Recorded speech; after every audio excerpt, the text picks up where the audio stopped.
दोस्तों नमस्कार। आशा है कि आप अच्छे होंगे। आज का जो वीडियो बनाएंगे हम उस व्यवस्था पर बनाएंगे जो सनातन वैदिक धर्म है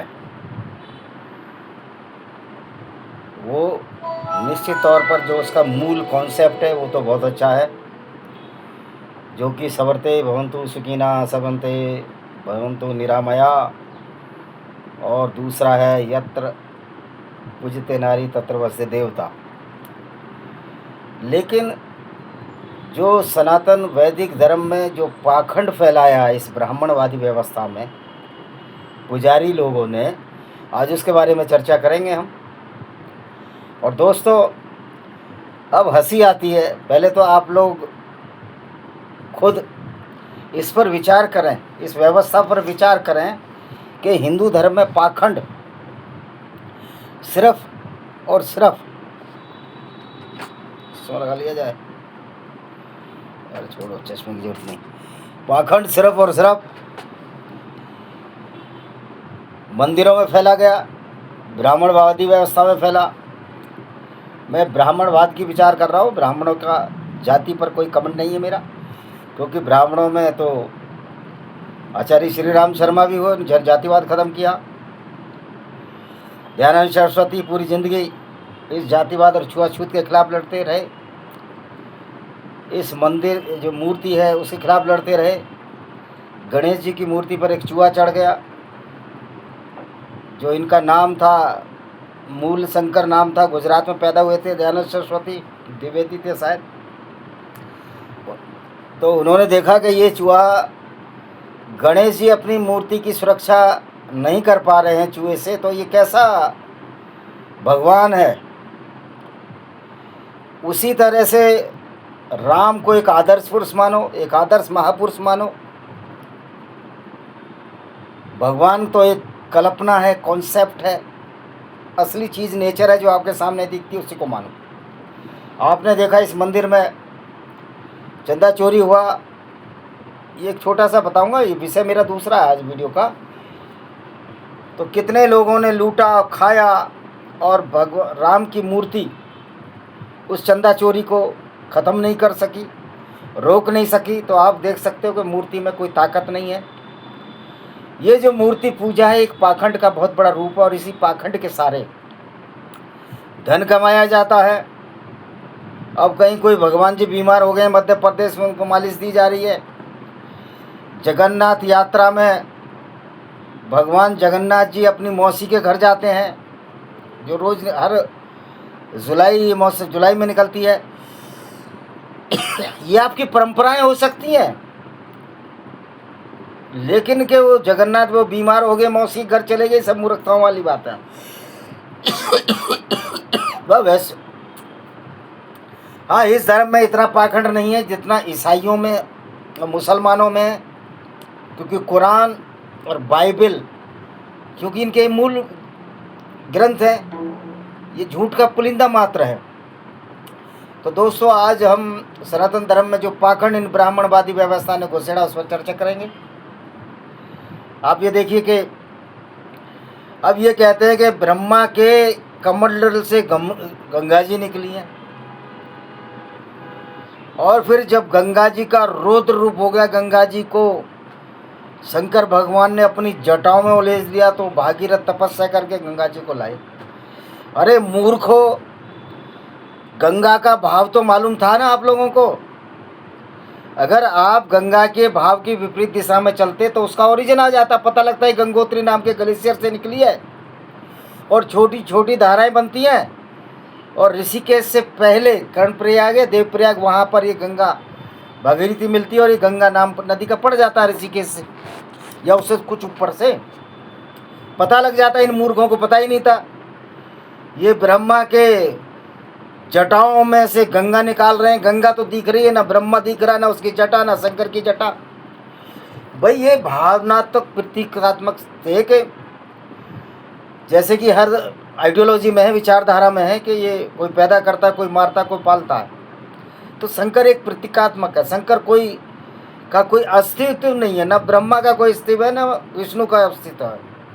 ये प्रतीकात्मक विचारधारा थी। लेकिन बाद में पुजारी पंडों ने सोचा, अब पढ़े लिखे लोग नहीं थे कि इनको बेवकूफ़ बनाया जाए, और उनको बना दिया, भगवान का रूप दे दिया।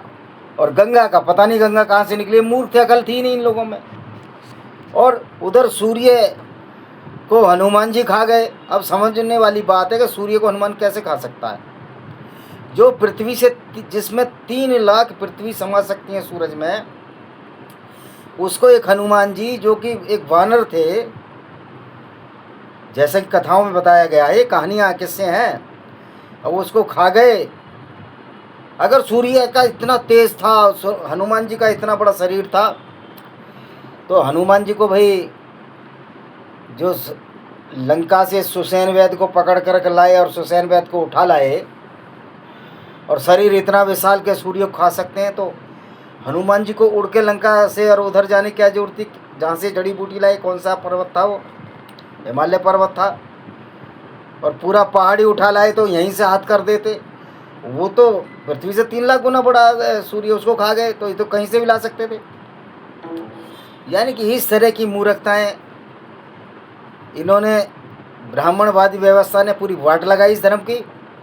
और एक और बेवकूफ़ीपन जो हमारे आदरणीय प्रधानमंत्री मोदी जी ने भी बताया कि जो गणेश जी हैं, पहली प्लास्टिक सर्जरी है, ये अनुराग ठाकुर बता रहा है, हिमाचल का।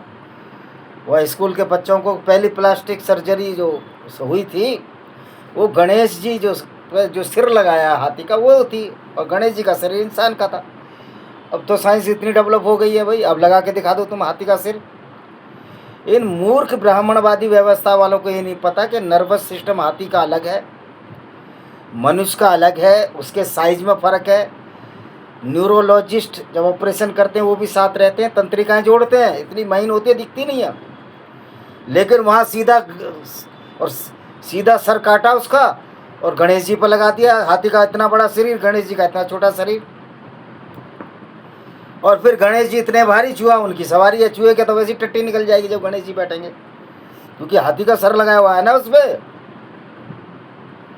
तो मतलब इतनी मनगढ़ंत कहानियाँ इस सामाजिक व्यवस्था में गंद फैलाई है इन ब्राह्मणों ने और बहुत सारे लोगों ने। अब वह खाटू श्याम जा रहे हैं, बसें कर रहे हैं। अरे खाटू श्याम से तुम्हारा क्या मतलब है? जब ब्राह्मण बनिए जातिवादी व्यवस्था को मानते हैं, तो खाटू श्याम तो घटोत्कच का बेटा था, जिसको बरबरी कहते हैं, और घटोत्कच भीम का बेटा था, हिडिंबा से पैदा हुआ था, जो असम की एक लड़की थी, आदिवासी थी, उसको राक्षसी कहते हैं, गलत बात है, वो ट्राइबल है सारे। तो तुम्हारा तो संबंध ही नहीं होना जाति से, वो तो या तो यादव यदुवंशी है, कृष्ण भगवान के वंश हैं, या ठाकुर हैं, फिर तुम कहाँ के वो? तो ये इतना पाखंड फैलाया इन लोगों ने। और ये पाखंड फैलाने में ज़्यादातर बेईमान और झूठे चोर लफंगे लोग ही मंदिरों में ज़्यादा पूजा करने जाते हैं।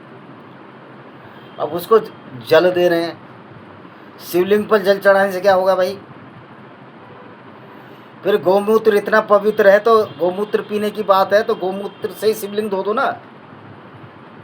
यानी प्रतीकात्मक चीज़ों को भगवान मानकर पूरे देश के लोगों को लूटा जा रहा है। मूर्खतापूर्ण बात है ना, ये लॉजिक ठहरता नहीं है। दूसरा, अब हनुमान जी उड़ के जा रहे थे, हनुमान जी का परिश्रम हुआ। जब हनुमान जी का परिश्रम हुआ तो हनुमान जी जो है वो उड़ के गए, और उनकी जो पसीने की बूंद थी वो समुद्र में गिर गई, वो मछली के पेट में चली गई। मछली को गर्भ हुआ और हनुमान जी का बेटा पैदा हो गया। अब इन मूर्खों को ये भी नहीं पता कि मैं एमएससी जूलॉजी क्या, मास्टर जीव विज्ञान में मेरी है, जिसको प्राणी विज्ञान और फिशरी में स्पेशलाइजेशन है, यानी मछली में ही मेरा स्पेशलाइजेशन है। मत्स्य उसमें फॉरेस्ट जिसको बोलते हैं फिशरी, मत्स्य विज्ञान। मछली देती है अंडे और बंदर देता है बच्चे। यानी जिनके कान बाहर होते हैं जैसे मेरे हैं, वो बच्चे देते हैं, जिनके कान अंदर अंडे देते हैं। सिंपल सी बात है, हमें 6ठी या 7वीं के साइंस के मास्टर जी साहब ने बताई थी। आई थिंक कौन थे, गुप्ता जी थे, कोई थे, ध्यान नहीं रहा। ये बात है गाजियाबाद सेठ मोहनलाल इंटर कॉलेज की। तो जब से हमारे दिमाग में आ गई, अब वो एक जो प्राणी जो बच्चे दे रहा है उसका वीर्य मछली के पेट में चला गया और मछली फिर हनुमान जैसा बंदर पैदा कर रही है। यानी कि यार कहाँ मूर्खता, कितनी मूर्खता है।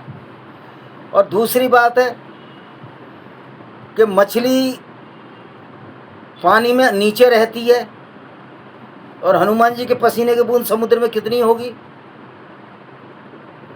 वो उसी मछली के पेट में गई, इन्होंने ये पहचान भी लिया कि इसी मछली के पेट में गई है, और वो मछली कहाँ आज तक उसका था पता नहीं, ना एक फोटो ले पाए उस मछली की, ना उसके। जब इतने ज्ञानी हैं ये लोग, ना मछली से वो बच्चा पैदा करते की फोटो ले पाए, ना साइंस से प्रूव कर पाए कि मछली से हनुमान जी का पुत्र पैदा हो सकता है। अब नाम तो मुझे आ नहीं रहा, उसका नाम क्या है, पवन पुत्र का क्या विश्ववाहन है, जो भी है XYZ, टेक्निकल इशू है उससे कुछ। तो भाई ये पाखंड का जो खेल खेला इन्होंने, कहीं भगवान को बुखार आ गया उसको मालिश हो रही है, अभी काढ़े से MP में हुई। अरे पत्थर की मूर्ति में कहीं थकान होती है क्या? उसके क्या नर्वस सिस्टम है? और जितने भी मूर्तियां ये आपकी रक्षा कैसे कर लेंगे? इनके पास तो ब्रेन ही नहीं है, इनके पास नर्वस सिस्टम ही नहीं है, ये तो सोचने समझने की क्षमता ही नहीं रखते। लेकिन मैं अपने उन मूर्ख हिंदुओं को या उन लोगों को क्या कहूँ जो मंदिरों में जाकर ये आशा करते हैं कि पत्थर की मूर्ति आपकी बात समझ रही, उसके हाथ जोड़े बैठे रहते हैं। अरे वो कुछ नहीं समझ रही, ना उसके पास दिमाग है, ना उसके पास नर्वस सिस्टम है, उसके पास कोई सिस्टम ही नहीं है, वो तो आपने खुद बनाई है। फिर वो आपको कैसे, आपकी कैसे वो कर देगी, आपके भलाई कैसे कर देगी? शंकर जी को चाहे डमरू लेकर खड़ा कर दो, तांडव बना के खड़ा कर दो, तो शंकर की मूर्ति महमूद गजनबी ने नहीं तोड़ी थी। कहाँ गई थी शंकर की ताकत? कहाँ गया था इनका वो तांडव जो पूरी दुनिया को हिला देते हैं? और एक और बेवकूफ़ी है, हिंदू मान्यताओं के हिसाब से पृथ्वी शेषनाग के फन पर ठहरी हुई है। अब बताओ, शेषनाग, छोटा सा शेषनाग जो हमारे देश में जंगलों में रहता है, शेषनाग शायद ये उसको कहते होंगे, जो किंग कोबरा, बड़ा कोबरा, ऐसा कोई तो सांप, भाई ऐसा कोई सांप मैंने तो MSc मास्टर डिग्री लेने के बाद नहीं पढ़ा जिसके 10-12 सिर हो। तो वहाँ उसके फन पे ठहरी हुई है, और जब वो फन को इधर उधर करता तो पृथ्वी हिलने डुलने लगती है। अरे यार कुछ तो दिमाग से, कुछ तो खोपड़ी लगा दो। मंदिरों पर जाके पैसे चढ़ा रहे, जल चढ़ा रहे, हमारे मोहल्ले में बहुत सारे जल चढ़ाने जाते हैं। भाई जल चढ़ाने से क्या होगा तुम्हारा? वो पत्थर है, उस पर जल चढ़ाओ ना चढ़ाओ, हाँ अगर तुम उस उद्देश्य से जा रहे हो कि मंदिर की शंकर की जो मूर्ति उसकी सफाई करें तो अलग बात है।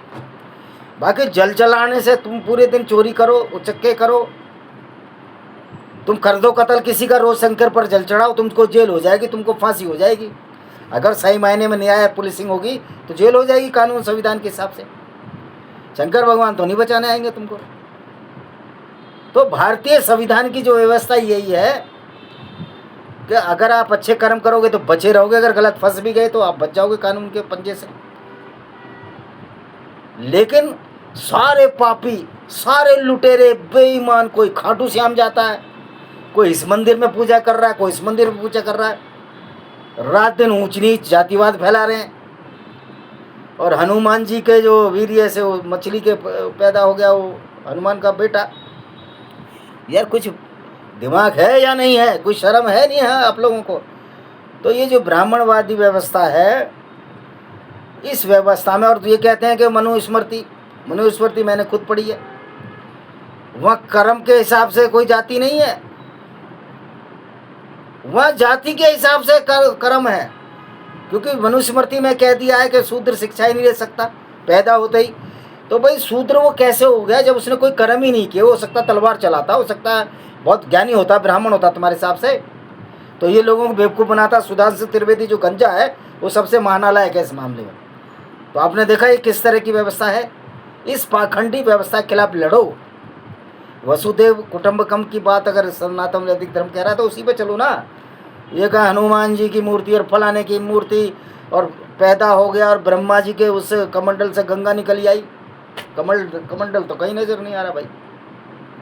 तो इस तरह की मूर्खतापूर्ण बातों को अगर आप मानोगे तो मूर्ख ही कहलाओगे। राम मंदिर में चोरी होगी, क्या उखाड़ लिया राम जी की मूर्ति ने? और फिर राम जी ने भी शंभुक वध क्यों किया भाई? बालिका वध क्यों किया चिपके? और ऐसा कौन सा आदमी है कि जिसके जो दूसरे की ताकत हर ले आमने सामने से? क्या यार मूर्खता पूरा फैला हुआ है। तो मैं जब भी कहता हूँ मनुस्मृति और रामचरितमानस दोनों मूर्खता की किताबें हैं।